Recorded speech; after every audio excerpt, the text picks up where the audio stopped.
नमस्कार दोस्तों। आज की कहानी है जाने के बाद समझा कि मैंने क्या खोया। तंग आ गया हूँ मैं तुम्हारी हरकतों से। तुमसे रोज रोज की किचकिच से थक गया हूँ। जाने कब तुमसे छुटकारा मिलेगा। गुस्से में तिलमिलाता हुआ श्रवण घर से बाहर निकल गया। घर से कुछ दूरी पर ही एक बागीचा था।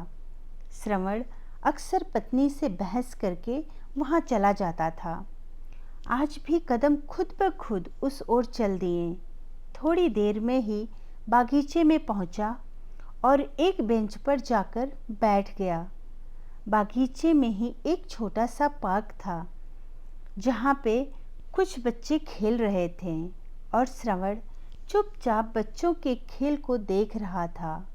कुछ देर बाद एक बुजुर्ग आदमी श्रवण के पास आए और बोले, क्या बात है बेटा, आज फिर बीवी से झगड़ा हुआ क्या? आपको कैसे पता? क्या आप मुझे जानते हैं? जानता तो नहीं बेटा, पर अक्सर तुम्हें यहाँ आते देखता हूँ। तुम जिस तरह से बुदबुदाते हुए और गुस्से में यहाँ आते हो, उससे मैं समझ जाता हूँ कि ज़रूर कुछ बात हुई होगी। लेकिन आपको कैसे पता कि मैं अपनी पत्नी से ही झगड़ा करके आता हूँ? वो बुजुर्ग श्रवण के पास बैठकर बोले, बेटा, इस परिस्थिति से मैं भी गुजरा हुआ हूँ। ओह, तो इसका मतलब आप भी अपनी पत्नी से परेशान हैं? बुजुर्ग मुस्कुराकर बोले, बेटा, ठंड बहुत ज़्यादा है, घर जाओ और शांत हो जाओ। ये सब तो चलता रहता है। माफ़ करना अंकल जी, लेकिन मैं अब थक गया हूँ। रोज़ रोज़ की किचकिच से ऊब गया हूँ। उस घर में अब मेरा दम घुटता है। अरे भाई, वो सब मैं समझ सकता हूँ बेटा, इसीलिए कह रहा हूँ, घर जाकर साथ बैठकर समस्या सुलझाई जा सकती है। श्रवण मुस्कुराकर बोला, अंकल जी, आप मुझे घर जाने को बोल रहे हैं, लेकिन आप खुद भी तो अपनी पत्नी से परेशान होकर यहाँ बैठे हैं।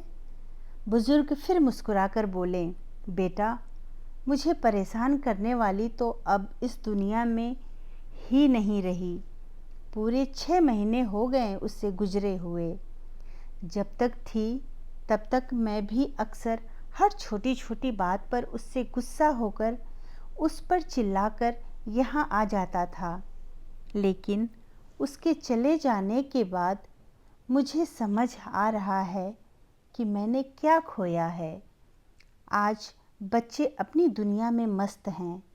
धन दौलत, ऐशो आराम की सब चीज़ें हैं मेरे पास, लेकिन मुझे बात बात पर टोकने वाली, बीमार पड़ने पर मेरे लिए परेशान होने वाली, रोज़ मुझसे लड़ने झगड़ने वाली मेरे पास नहीं है।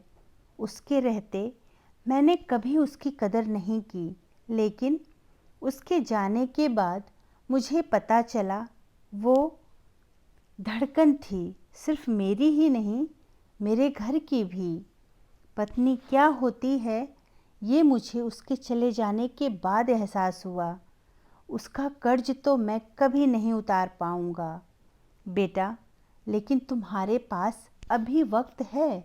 वक्त रहते उसका कर्ज अदा कर दो, वरना मेरी तरह से सिर्फ पछतावा रह जाएगा।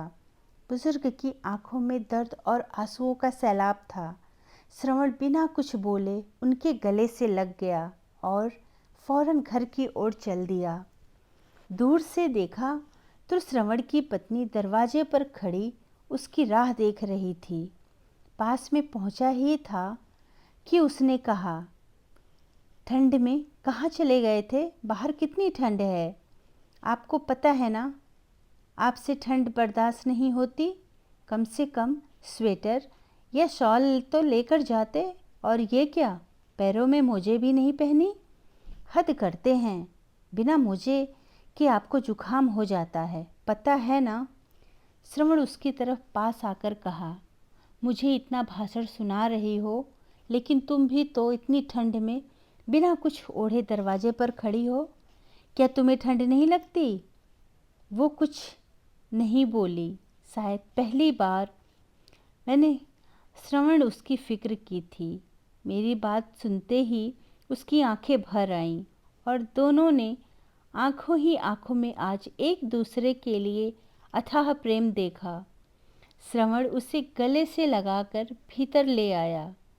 बुजुर्ग की बातें श्रवण के जहन में घर कर गई थी। श्रवण तो उस रात ठीक से सो ही नहीं पाया और मन में सोचने लगा कि सच तो ये ही था कि मैं और मेरा घर मेरी पत्नी के बिना वीरान हो जाते।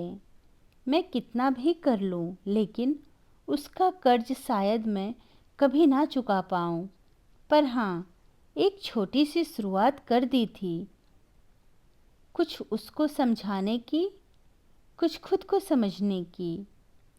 धन्यवाद दोस्तों। कहानी अच्छी लगी तो लाइक और सब्सक्राइब ज़रूर करें।